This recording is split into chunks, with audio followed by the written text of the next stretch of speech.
morning, everyone, and good afternoon for those of you who are joining us from around the country. Thank you for being here today with 501c Services to discuss the alternatives available to 501c3 nonprofits with regards to financing the cost of unemployment benefits or unemployment compensation. The purpose of today's webinar is to give everyone valuable insight on how they can change how they're financing the cost of unemployment benefits and potentially inject substantial funds into their operational budget on a year-to-year basis. So we're going to dive right in this morning. I want to begin with our agenda. We're looking at 4 items here today. We're going to start very briefly with how unemployment insurance works, just to kind of get people up to speed on the programs that many of you may be using today and some of the specifics therein. We're going to move to the alternatives available to all of you with regards to financing the cost of unemployment benefits. And then we're going to talk about how reimbursing works, or how reimbursable employers, as they're known, interact with the state and finance the cost of those benefits. And finally, we'll close with a little bit about 501c Services and who we are and how we help organizations secure additional funds for their operational budget without compromising their mission year to year. So let's just dive right in. We're going to start with unemployment insurance explained.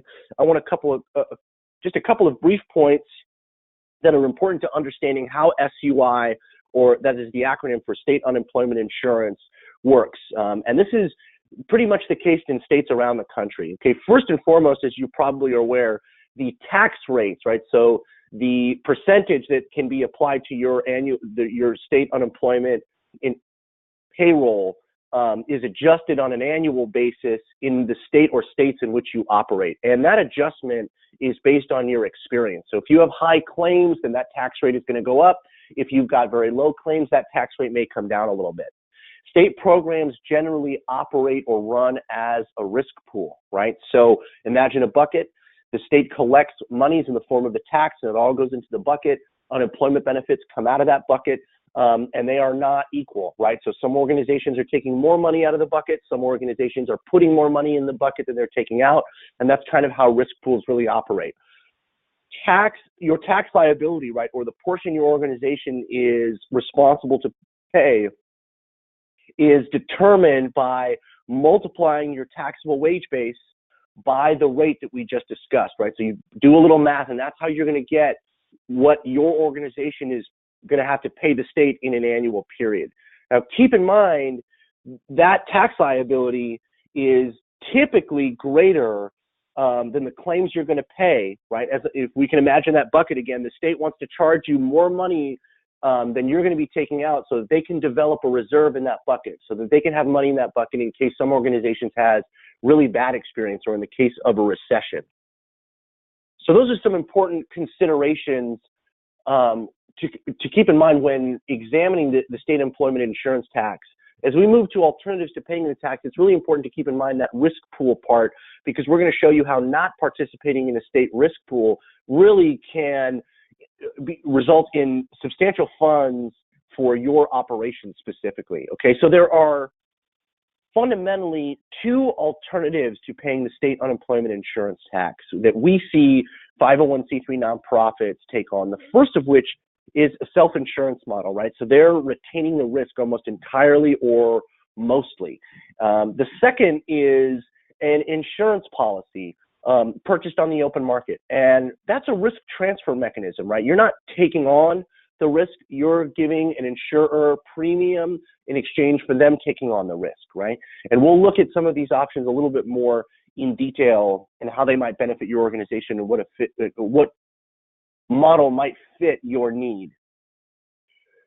In that light, let's talk about how reimbursing works. When we talk about reimbursing, we're talking about what are known as reimbursable employers. That's the term that is applied to nonprofit organizations that choose to pay their own bill, as it were, by the state, reimbursable employers.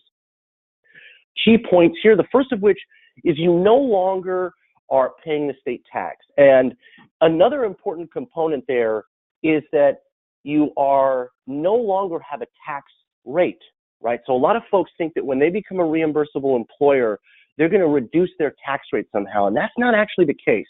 You just get rid of that tax rate altogether, and you're going to be responsible for the actual claims that are coming in. And that brings us to the second point here, is that instead of the state relying on your organization to finance the cost of those unemployment benefits via a tax liability, right? The state instead bills your organization dollar for dollar for those unemployment claims, and they do so retroactively, right? So as we talk, consider that the process is totally seamless for separated employees. That means that the employee still goes to the unemployment office, files a claim, the employer is then notified of that claim, and if that separated employee, is eligible for unemployment benefits, the state is going to pay that employee those unemployment benefits. And in the case of reimbursable employers, the state is then going to go to the employer, right, and ask for those monies, right? The state is going to ask to be reimbursed for the monies it paid out to that individual. Another important component here when looking at reimbursing is that, again, instead of paying this high state tax, you're only responsible for those charges that your organization actually incurs. Some key benefits, right? So this is, for those of you that are participating in the tax today, this is the real benefits that your organization might realize by becoming a reimbursable employer. Perhaps the most compelling is a reduction in your overall cost. For a lot of employers, we see a 20 to 40, in some cases, as much as a 50 or even a 60% overall reduction in their unemployment costs. And that's compared to their tax, right? And we'll look at some examples in a little bit that shows you that disparity, right? That an organization is paying a whole lot more than the state is paying out on their behalf. So saving money is really, is the big benefit that an organization can realize. Another benefit is avoiding the variation in tax rates, right? So if you no longer have a tax rate as a reimbursable employer, your experience with reimbursing isn't going to, increase your tax rate or decrease your tax rate. And it's going to eliminate that variability year to year. So you'll be able to, you'll have a better idea of what your costs are, and you're going to be able to control your expenses. And by that, I mean, reimbursable employers typically benefit from an improved cash flow, right? Because instead of paying a tax liability all in one lump sum at the beginning of the year, those reimbursements that go out to the state are billed monthly. Most states actually are billed quarterly, so you're holding on to your funds longer. And if there are no unemployment claims, then there is no bill, right? And that's not true with taxpayers. Even if you don't have claims, you're still going to be paying a substantial sum for the benefit of everyone else participating in the risk pool. And we'll look at some tax rate notices to, as I said, to further examine that disparity. A lot of organizations, and individuals at nonprofits hear about reimbursable employers or hear about reimbursing, and I'm talking to folks who are just kind of blown away. Wow, is this really something that you can do? I'm about to reduce my cost by $30,000. It's almost too good to be true. And as it is incredible and it's not too good to be true, the evidence for that is in the 10,000 501c3 nonprofits nationwide that are today reimbursable employers. This is an option that is available in every state in the union. It's in terms of fit. We're looking for employers or nonprofit organizations that have no less than 15 full-time employees and a gross annual payroll of at least $1 million. Those numbers represent an organization that's going to see savings. The bare minimum, right? The bare minimum exposure that we see savings at, right? An organization that has less than 10 employees, has less than 15 employees, like 8 or 10, and a payroll of less than $1 million, typically aren't going to see a substantial enough difference between what they pay the state and what the state pays to justify taking on some additional risk. So those are really the minimum qualifications that we're looking for when considering a nonprofit for reimbursing.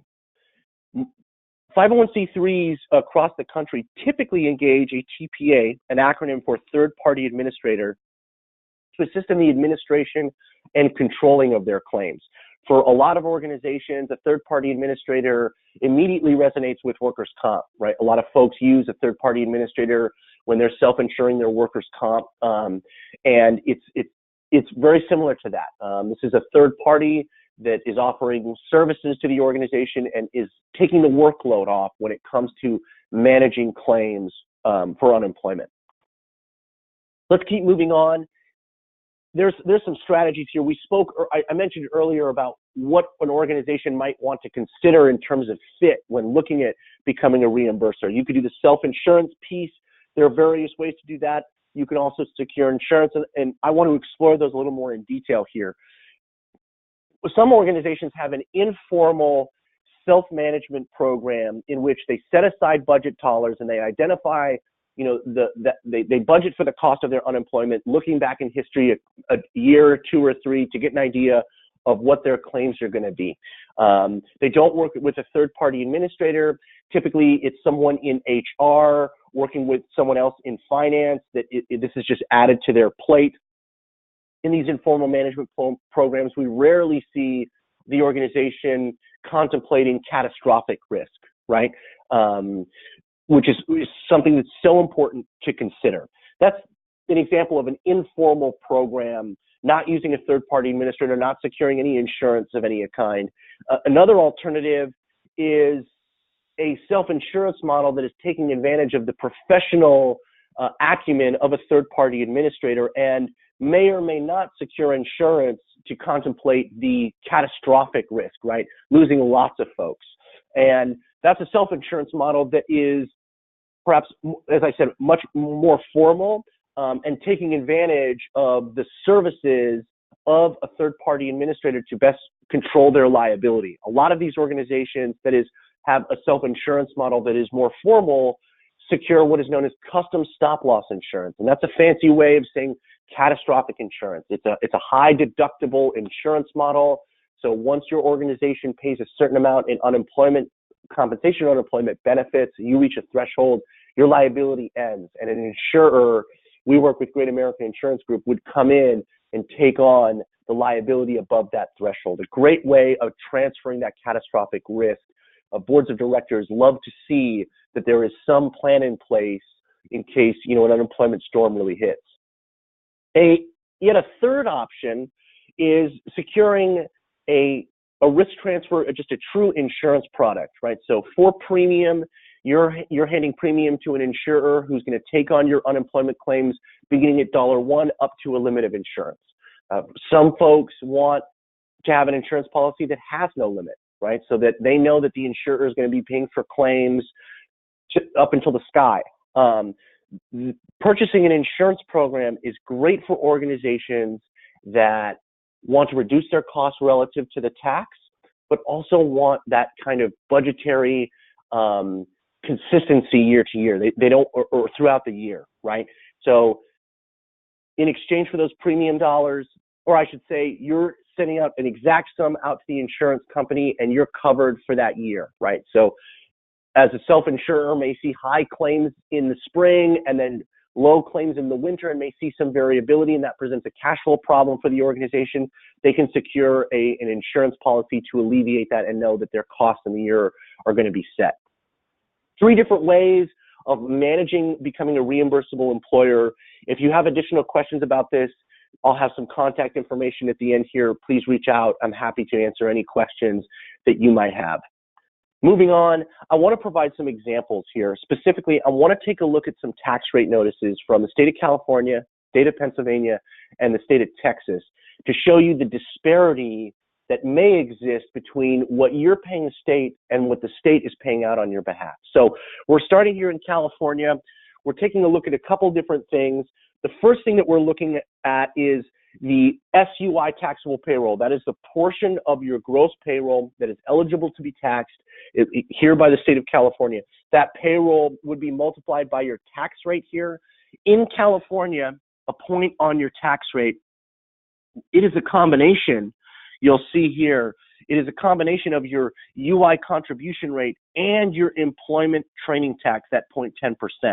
So we multiply 4.8% by the SUI taxable payroll, and we get an approximate annual taxes of just over $33,000 a year. We then turn our attention to line 9 here on the tax rate notice, and you can see here that the UI benefits charged, the benefits that had been paid out by the state on behalf of this human services nonprofit was merely $200. So you can see that the organization is overpaying the state by nearly $30,000 a year, okay? Enormous. You know, that money could be taken out of the state and injected into your budget. Here in California, for folks that are joining us from California, there's some other important considerations here with regards to cost savings. You'll see that lines 10 through 12 represent some additional costs that are specific to the state. Those are socialized costs that the state is levying against each individual or each employer that's participating in the risk pool for various reasons. You know, some folks are charged, you can see here on line 10, that $3,000 is to account for the fact that the state of California is in the red, right? That the unemployment program overall has paid out way more than it has taken in. The state of California has borrowed money from the federal government to accommodate for that. The state of California has been charging individual employers these added social costs to make up for that. As a reimbursable employers avoid those charges, as well as in addition to reducing their overall costs. So I think that's an important consideration to keep in mind for California nonprofits. I want to move on here to an example in Pennsylvania, another state in which we see huge potential for 501c3 nonprofits to become a reimbursable employer and reduce their costs pretty substantially. So a little bit different in terms of its organization. The state of Pennsylvania does something really helpful for nonprofits, which is list the last 3 years. If you can follow my cursor here, the last 3 years of your exposure history, right? So going back to 2014, we can see what your taxable wage was at that time, what your benefit charges were, and what your contribution payments were. For the purposes of our webinar today, we're using the averages, the average costs of your claims, the average payroll, which is down here at the bottom, okay? Again, another excellent, a great example of an organization that is overpaying the state habitually, right? If their 3.37% tax rate multiplied by their payroll is going to give us just under $20,000 in annual taxes. When you measure that against the $4,000 that are being paid out in the form of unemployment benefits, you know, we're looking again at an almost $14,000 overpayment to the state, and that's happening every year, right? It's quite substantial. This SPCA, as an example, would be in a great position to reduce its costs year to year. And as I mentioned earlier, you know, the purpose here is to put money into your operational budget. We're moving on to Texas, in the middle of the country. I think this is such an important tax rate notice to take a look at because it does something that other states do as well. And that is present aggregate, that is, the state of Texas, like other states, presents aggregate information, okay? So you'll see here, if you can follow my cursor, that the numbers presented here are over the last 3 years, right? So these are aggregate numbers. The aggregate chargebacks, that's what Texas calls the unemployment benefits. Some states like Pennsylvania call it unemployment compensation. Your taxed wages, again, that's an aggregate over the last 3 years. Your effective tax rate is what you would be charged at, or the tax rate that would be applied to your SUI payroll on an annual basis. That does not reflect an aggregate sum. So if we divide the numbers presented here by 3, you see what I've come up with here on the right. If we take that 2.3%, we multiply it by about 1.7 million, we're getting $40,000 a year in taxes versus substantially less than $20,000, you know, just about $17,744 in unemployment benefits. There's over $20,000 there that this healthcare nonprofit is overpaying the state of Texas. Again, a great example of funds that are flowing out of the organization to a state program, and it's not benefiting the nonprofit. By becoming a reimbursable employer, this organization can take control of its money, right? And that's really the benefit of the program, is that it's that not only is there the reduction of costs, which is hugely beneficial, but it's bringing those funds into the organization. 501c Services has been helping nonprofit organizations for over 30 years now, and I want to talk a little bit about who we are and how we've helped the sector take advantage of this right that's available to 501c3 nonprofits. So, as I said, we've been at this since 1982. We're the organization with the most experience in the field. We were created by, it's a story that I really appreciate, by a retired executive of a UCP here in California, in Los Altos. He discovered the federal law that was on the books that affords nonprofits the right to, technically speaking, what is known as opting out of the state unemployment insurance tax and becoming a reimbursable employer. It's something that the UCP he was at really benefited from, and he entered the space with the intent of educating the nonprofit sector about the rights available to them and helping organizations maximize this benefit. After, in 2007, 501c Services increased its presence by creating 501c Agencies Trust, which is a grantor trust serving nonprofit employers across the nation. That grantor trust is overseen by a board of nonprofit member executives. So the board of trustees are also members of the trust, and they act as fiduciaries, protecting not only their assets, but the assets of all 1,500 members nationwide. 501c Agencies Trust, which is 501c Services probably legacy program, as I said, is a grantor trust, manages over $80 million in assets for those 1,500 members. 501c Agencies Trust is not a risk pool, right? In no way, shape, or form would the funds that are being held for one agency ever be used to pay for the claims of another. A grantor trust is just a way for organizations to hold their money without it being taxed, and so that they can fund for the unemployment liability. We cover more than 250 employees across the country, so our impact is substantial. We've also recently become a 100% employee-owned. So every employee at 501 really has a vested interest in delivering for our members and for the nonprofit community all over the country. Some other ways that we have continued to pioneer in the space is by creating a first-of-kind admitted insurance program. And I don't know how many insurance professionals we have out there, but an admitted insurance program is just a fancy way of saying this is an insurance product that has been given the stamp of approval by states across the country. So, there are departments of insurance in states across the country that are working to protect consumers. Some insurance programs have been okayed by those departments, and some have not, believe it or not. Our program, our insurance program, which we created in 2017, is the only admitted unemployment insurance program in the country. That means that it's protected by state guarantee funds, right? On the off chance that our A+ rated insurer isn't there to pay the bill, the state is going to pick up the slack. And that's an added protection for our members across the country. It also represents our commitment to the space, right? We want to be delivering the most value for nonprofits nationwide. Our focus is on customizable solutions. So it's not a one-size-fits-all model. We work independently with each organization to identify what their needs are, what their risk concerns are, and to customize a program that meets those needs. I want to walk through, what makes us unique, our holistic approach.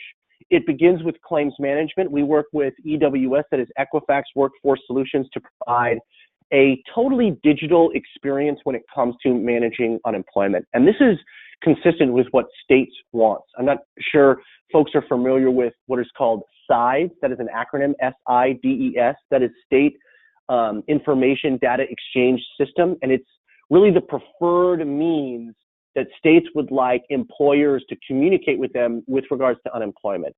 And we offer all of our members access to a website called Case Builder that digitizes the unemployment experience. So there's no more snail mail, there's no more missing claims that have come in, there are no more faxes. It's all happening in real time, seamlessly over the web, by email, by phone as necessary.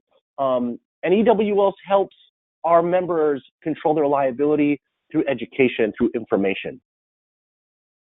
Which brings me to kind of our second pillar of our model, which is educating human resource professionals as much as possible so that they can make the best decisions from a hiring and firing standpoint. That education looks like webinars that are good for continuing education credentials for human resource folks that have specific HR designations. They're free. There's no added cost to either the organization or the individuals to take advantage of these webinars. And we also offer an HR hotline. It's manned by two women in our office, Sonia and Maureen, who have collectively 60 years of experience and work as a sounding board for all of our members, right? A lot of folks have got questions about hiring and firing, FMLA, federal law, state law, all kinds of stuff. They can reach out to Sonia and Maureen proactively to get insight on how to best handle those situations, which are really going to improve the experience of the organization, perhaps from an employment practices standpoint and also from an employment standpoint as well.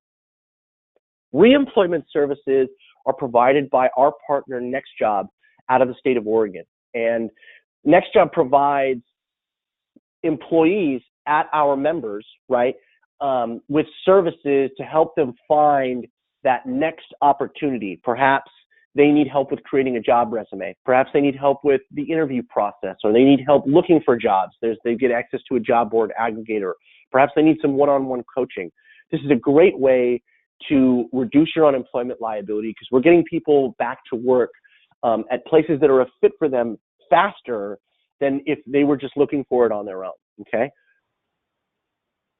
I spoke a little bit about protection in the form of insurance, and that is underwritten by Great American Insurance Group. They're out of Ohio. Great American has been writing insurance quite literally since 1872, so that I believe is Reconstruction, post-Civil War. That is Great American is A+ rated, 7 superior by AM Best. They are rock solid. They're not going anywhere, and we're really grateful for their partnership and being able to offer such a rock solid insurance component to all of our members across the country.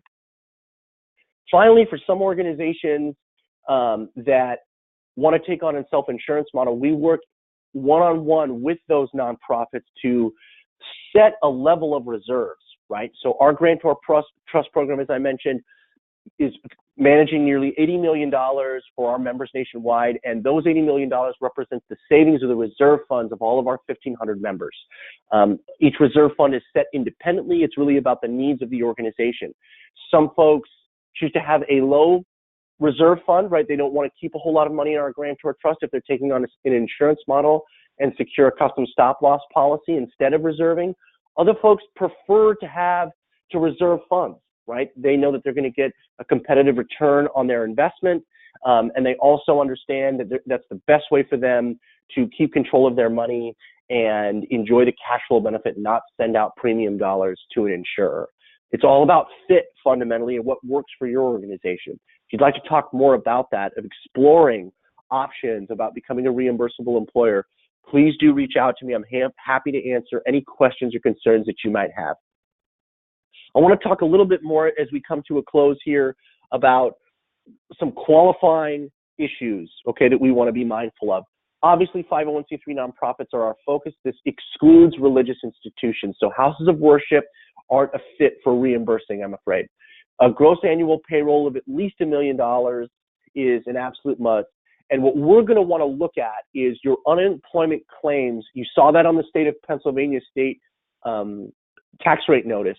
The last 3 years of your claims, we use that information to get an idea of what your average history has been. And we want to see a positive audit of that. That means that we want to see that your average claims is substantially less than what your average tax is, fundamentally. We also want to make sure that there's going to be no major disruption in funding over the next couple of years. You know, our success has been the product of really focusing on the needs of the nonprofit sector and making sure that we don't get anybody into trouble by taking on some additional risk, right? So as I said, we take a conservative position on this, and we want to be sure that your funding is going to be secure for the next 2 years. So we know that you can be paying for claims and that your organization isn't going to be healthy just in the next 2 years, but the next 5 and the next 10, because that's when we see the most benefit for the self-insurance model.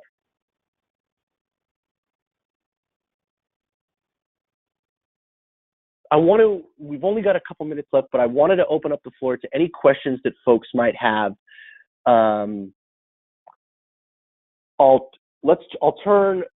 We'll close here. I'm not seeing any questions at this time, but I'll close here with my contact information in case you do have questions or concerns. Don't hesitate to reach out. You'll see my contact information here. I'm happy just to have a conversation.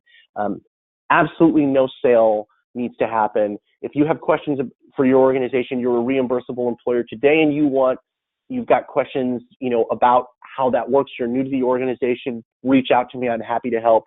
If you've got specific questions, say you've got employees in more than one state across the country, that's something that we can talk about as well. I'm happy to help in any way that I can. I want to thank everyone for their time this morning or afternoon, depending on where you're joining us today. We really appreciate you considering 501c services and taking time out of your day to be here with us. I hope to hear from some of you, and I'll be sure to follow up by email as well. Thanks again, and have a wonderful day, everyone. Take care.